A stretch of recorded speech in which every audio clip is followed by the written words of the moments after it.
we're looking at 150 grams.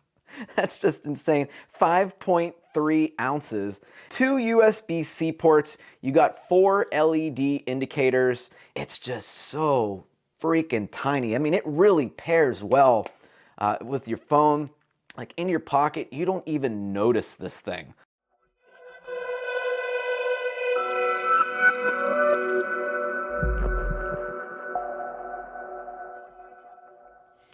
Hey, what's going on, everybody? Today we're looking at the NITECORE NB10000 Gen 3. I've had this out already for about 4 months now, testing this as my daily driver, and I absolutely love it, with some exceptions. So we're gonna get into it. But first, I just want to give credit where credit is due. This box, this packaging is awesome. They got a freaking magnet in here.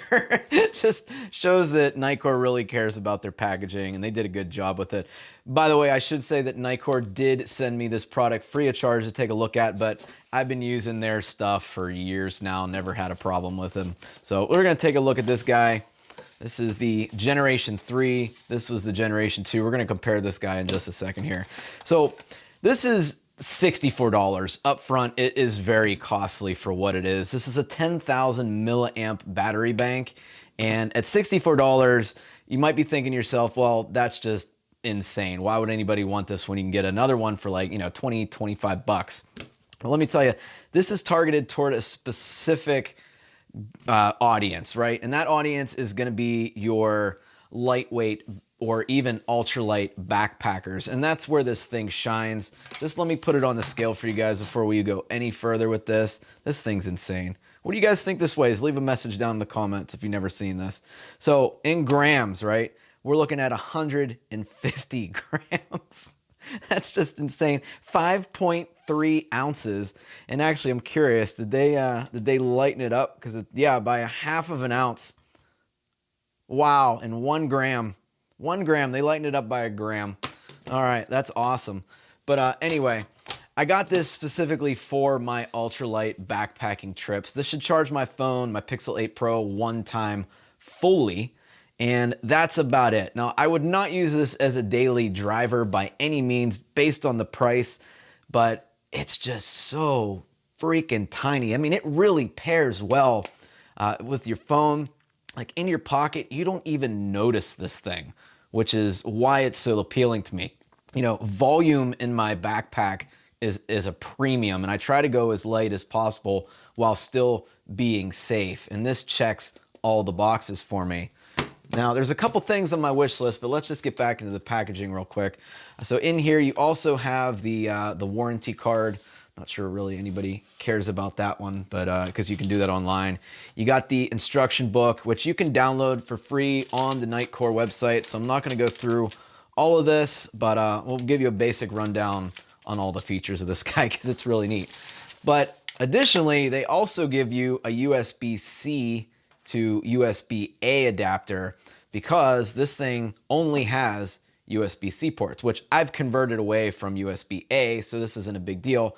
But if you haven't, you'll still be able to charge your old legacy or older legacy devices. It's only about a year ago that everybody kind of switched to this. But anyway, so yeah, 2 USB-C ports. You got 4 LED indicators, and that is great because let's just take a look at the last gen model real quick, kind of compare and contrast. You only had 3 LED indicators, and this is at 25%. I wish I should have charged this up before the review, but you were, or excuse me, it's only at 33% or less. So every LED right here was 33% charge, and I hated the way they did that. And then if you hold this button down, you could see that additional light come on. That's for low power mode. That's the thing that like charges your old school Fitbits, your smartwatches, your headphones, all that kind of stuff where it needs to stay on at a low wattage. It's not pulling a lot of electricity. So they've done away with the need to hold that button. Now this guy auto senses what's plugged in and adjusts its power accordingly, which is a great step in the right direction. Another great step in the right direction, because I know this is very popular among the backpacking community, is, man, take a look at those edges. Ouch, ow, those are sharp, sharp edges. And that used to scare me a little bit whenever I put this in my pack. You know, you're kind of packing stuff in, you're shoving it down, and you're ripping your stuff sacks, your DCF, or whatever you're using out there. And they've made that adjustment on this. Now it's more of a rounded, bezeled edge, right? And they're rubber. Listen, it's perfect now. The design is spot on. I love what they did with this little squishy rubber grips on it. And that is just perfect. All right, taking a look at the measurements on this thing. It's insane, absolutely insane. We're talking about just a little over, what, a 1/4 inch in depth on that? That's crazy, man. Let me look at my other power bank here. This is a Anker Nano 10,000. Look at that. It's half the size of that. Half the size of a standard 10,000 milliamp. Anyway, let's keep going.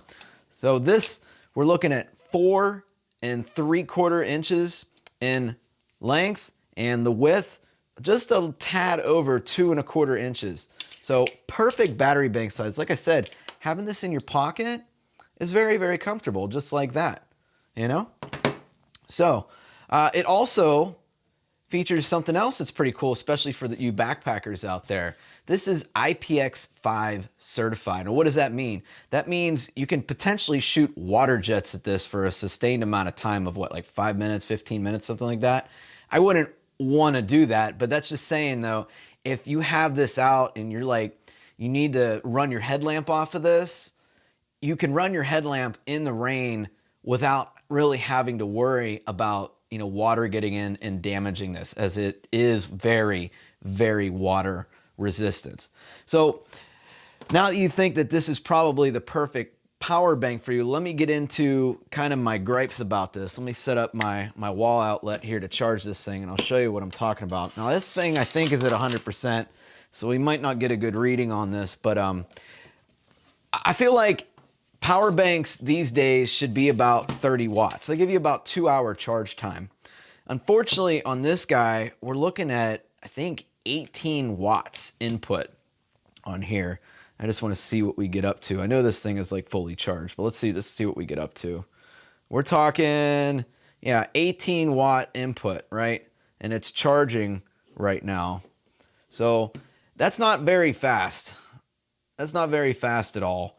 We're talking 3 hours and 8 minutes to charge this thing. Actually, let's put another tester on this side just so we can monitor both ends of this thing. All right, so I have the battery bank plugged into my phone. I got 2 testers, one coming out and one coming in. And you can see we're just shy of the 22.5 wattage mark. We're sitting at about 20 and 17.5 going actually into the phone. You can see the amps, volts, and watts. There's the watts right there. It is not as fast as it could be. It's definitely not like Anker Nano. I'd really love to see NITECORE's Gen 4 model of this be a 30 watt input, 30 watt output.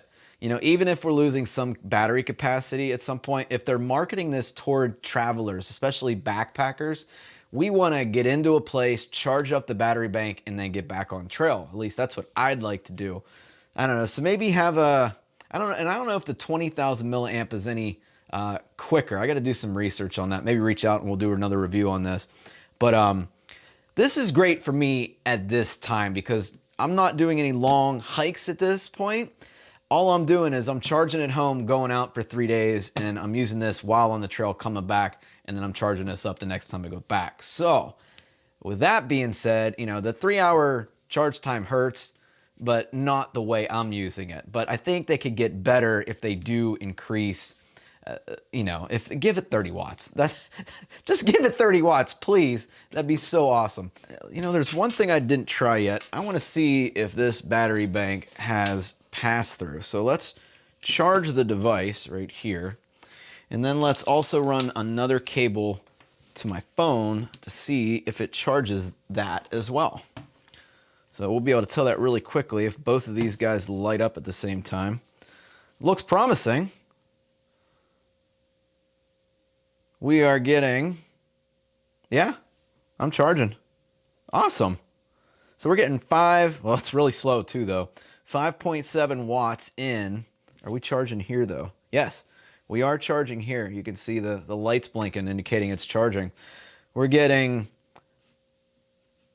4.95 watts into my phone and 5.7 watts coming out of the wall charger. Actually, the wall charger is, we're looking at, let me see if you can get this in the frame. We're looking at 6.4 watts coming out of the wall, and then, you know, 5.3 watts here, 5 watts here. So yeah, it does charge, but it's going to charge very slowly. We're looking at 41 minutes to finish from 28%.